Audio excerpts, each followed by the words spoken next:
আর কি আছে, চল কারো ছুরি ঠেক দিয়ে বাকিটাকে উঠে ফেলি। যে ভিডিও অংশ দেখতে পাচ্ছেন তা একটি বিজ্ঞাপন। এই বিজ্ঞাপনের লম্বা চুলওয়ালা যুবক ফয়সাল করিম মাসুদ। তিনি হাদি হত্যাকাণ্ডের প্রধান আসামি।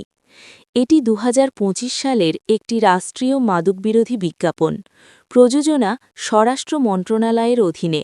প্রচার মাদকদ্রব্য নিয়ন্ত্রণ অধিদপ্তরের অফিসিয়াল প্ল্যাটফর্মে। কিন্তু আজ সেই বিজ্ঞাপন ঘিরেই তৈরি হয়েছে গুরুতর প্রশ্ন, কারণ ওই ভিডিওতে অভিনয় করা একজন ব্যক্তি হাদি হত্যাকাণ্ডের অভিযুক্ত ফয়সাল করিম মাসুদ।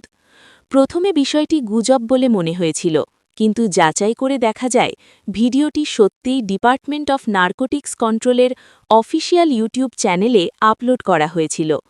প্রথম আপলোডের তারিখ ২৩ জানুয়ারি ২০২৫।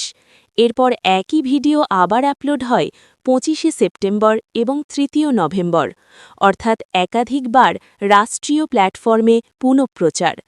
এখানেই প্রশ্ন ওঠে, একজন ব্যক্তি যার বিরুদ্ধে পরে হত্যাকাণ্ডের অভিযোগ ওঠে, সে কিভাবে রাষ্ট্রীয় সচেতনতামূলক বিজ্ঞাপনের মুখ হয়ে উঠল? কাস্টিংয়ের সময় কি তার পরিচয় যাচাই করা হয়নি, নাকি যাচাইয়ের পরও তাকে গ্রহণ করা হয়েছিল? ঘটনাটি সোশ্যাল মিডিয়ায় প্রকাশ পাওয়ার পর ঘটে আরও একটি উল্লেখযোগ্য ঘটনা। আজ সকাল আনুমানিক ১১টার দিকে কোনো ধরনের ব্যাখ্যা বা বিবৃতি ছাড়াই মাদকদ্রব্য নিয়ন্ত্রণ অধিদপ্তর তাদের ইউটিউব চ্যানেল থেকে ৩টি ভিডিওই সরিয়ে নেয়। এই নীরবতা কি স্বাভাবিক, নাকি এটি একটি স্পর্শকাতর বিষয় চুপিসারে আড়াল করার চেষ্টা?